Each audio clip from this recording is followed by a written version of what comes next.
The news. I am your host, Maya Rocky Moore. The Trayvon Martin case has been roiling the nation. Anywhere you go, everywhere you go, everyone has an opinion about the verdict.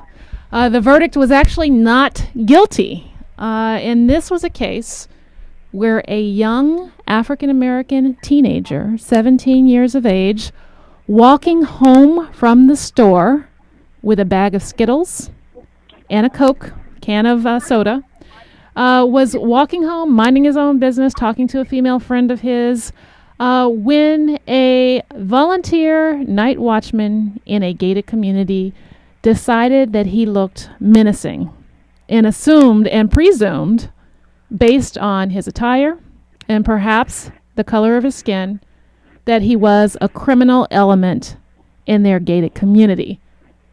The volunteer watchman, despite the advice that was given to him when he called in to the person who answered the hotline, decided to pursue and follow Trayvon Martin, the 17-year-old kid, walking home with Skittles and a can of soda.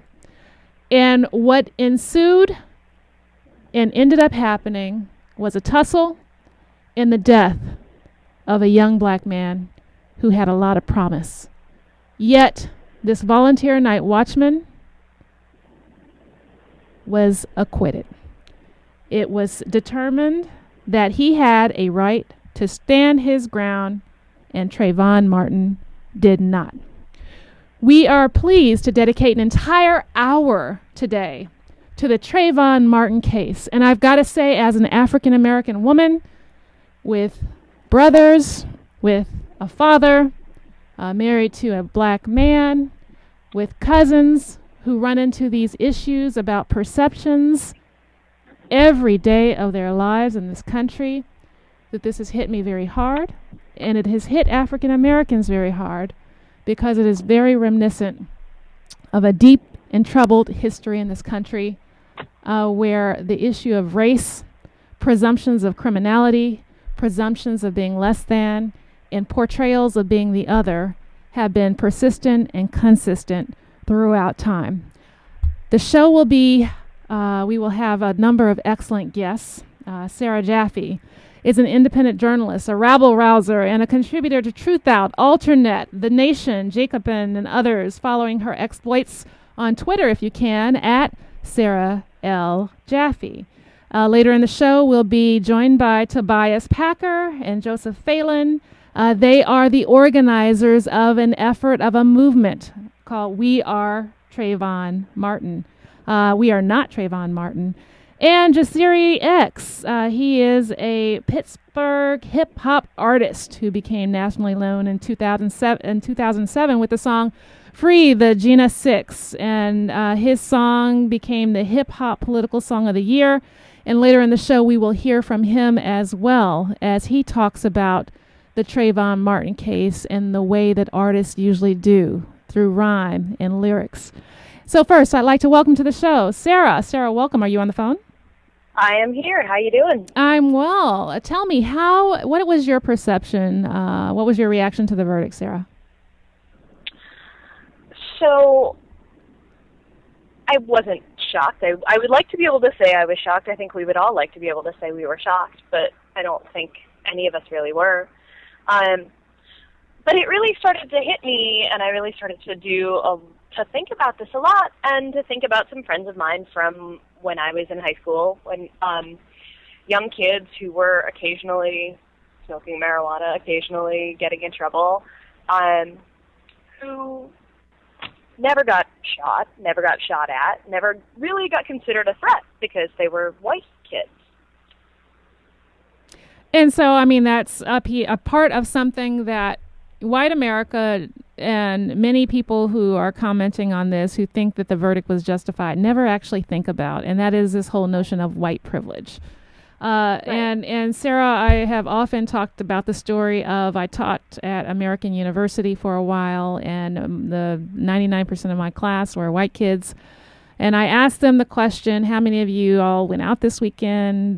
Most of them raised their hands. I said, how many of you all either were doing or knew of somebody who was doing drugs while you were out this weekend? Many of them raised their hands. I said, how many of them got arrested for what they were doing? Nobody raised their hands. And then I asked the question, how does it make you feel that the kids in your community can do drugs, yet kids across the river in southeast Washington, D.C., doing the same thing, smoking weed, having fun, get arrested, put in jail, ultimately prison for doing the same thing? How many of you all feel that's unfair? And to a T, they said that they had never thought of it that way. What is it about white privilege that gives people the privilege of never thinking about their privilege?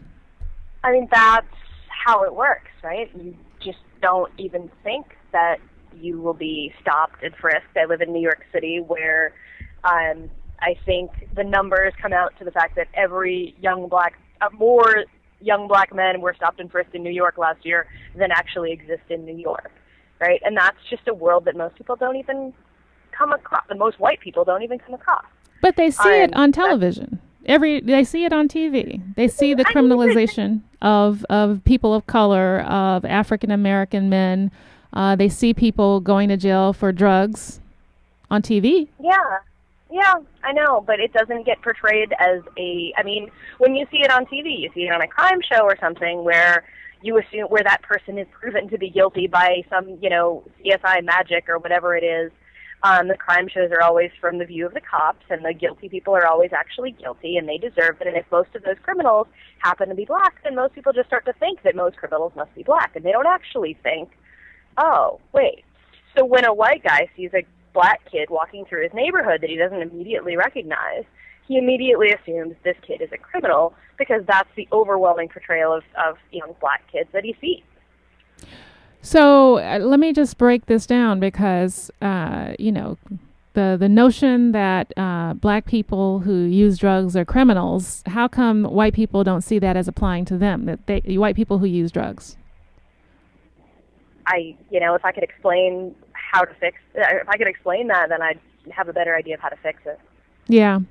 So you wrote an article called Justice for Trayvon, the whole damn system is guilty. Can you explain what you concluded?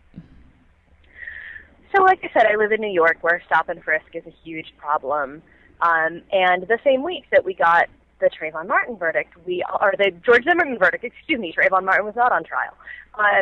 The same week that we got this verdict, that we were having supposedly this national conversation about the criminalization of young black men, we also saw a whole bunch of politicians, including the president, saying that Mr. Stop and Frisk himself, the police commissioner of New York, Ray Kelly, would make a wonderful Department of Homeland Security secretary, which is horrifying. Ray Kelly is somebody who has gone on national television and said we should actually stop more young black men than we do. We're actually understopping them. Our mayor agrees with him, but that's another story. And so the disconnect between this idea that we can feel bad that one young man was killed, but we don't actually apply it to the policies that we live under, really shook me. Right. And so what does that say about our system? It says we need a better one. So we don't have a system that actually produces justice, right? I'm certainly not the first person to say that. So we have a criminal, quote-unquote, justice system that is actually racially coded, racially biased. Everything from the policing infrastructure to the sentencing infrastructure. From nuts to bolts, we have a biased system. So is justice possible in this kind of system? And when you say we have to start all over, what does that practically mean? I am not the right person to talk about what it actually means. There are plenty of people who are doing work on creating alternate systems that actually produce justice. All I can say is that, we have a system that is built on the idea that we know who is guilty by looking at them. And until we really challenge that idea, no, you can't find justice in this. You know, Sarah, I want to explore the kids you went to high school with, because I think that ultimately, this gets to the heart of the matter. We've seen several CNN stories where they've gone out onto the street, done man on the street interviews, talking to younger Americans. And in fact, the president invoked this conversation about the next generation being more racially enlightened, more racially tolerant. And then I was in the airport and saw the CNN special where they were doing the man on the street interviews with people of all races in front of what looked to be a very well-to-do mall. And, to a T, they seem to agree that younger generations of Americans are definitely more racially accepting and interact better on the issue of race. Do you agree?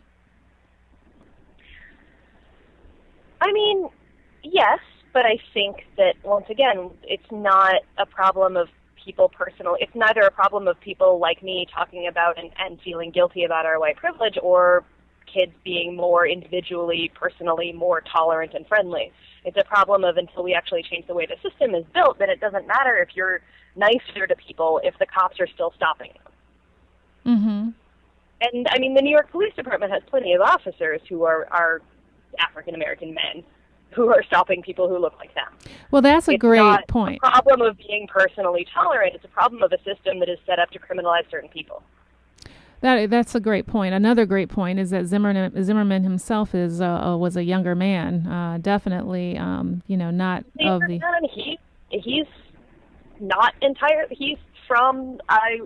What is his background? He has. Part of his family is Latino. That's exactly right. Zimmerman is a German Jewish last name. So that's right. Yeah, it's not solely about white and black. Right. That exactly. There are the perceptions of criminality, who's criminal, who's not, who's deserving, who's not, permeates race, even transcends ethnicity in or this whose country. violence is not. I mean, we saw this week with this cover of Rolling Stone with the Boston bomber kid on it. And everybody is accusing Rolling Stone of glamorizing this kid. Well, glamorizing him, he's a good-looking teenage boy. And they put a picture of him on the cover, and people are shocked because he doesn't look like what we think a terrorist looks like. He doesn't look like what we think a violent criminal looks like. He looks like a kid that you would be happy if your daughter brought him home to, dinner. He looks like my ex-boyfriend from high school. Well, in fact, I mean, did you read the article by Richard Cohen in the Washington Post? It was entitled "Racism." Richard Cohen, I gotta say. You said what? I said I try to avoid reading Richard Cohen when at all possible. Well, he says, where is the politician who will own up to the painful complexity of the problem and acknowledge the widespread fear of crime committed by young black males? This does not mean that raw racism has disappeared, and some judgments are not by the product of individual stereotyping. It does mean, though, that the public knows young black males commit a disproportionate amount of crime. In New York City, blacks make up a quarter of the population, yet they represent 78% of all shooting suspects, most of them other young men. We know them from the nightly news.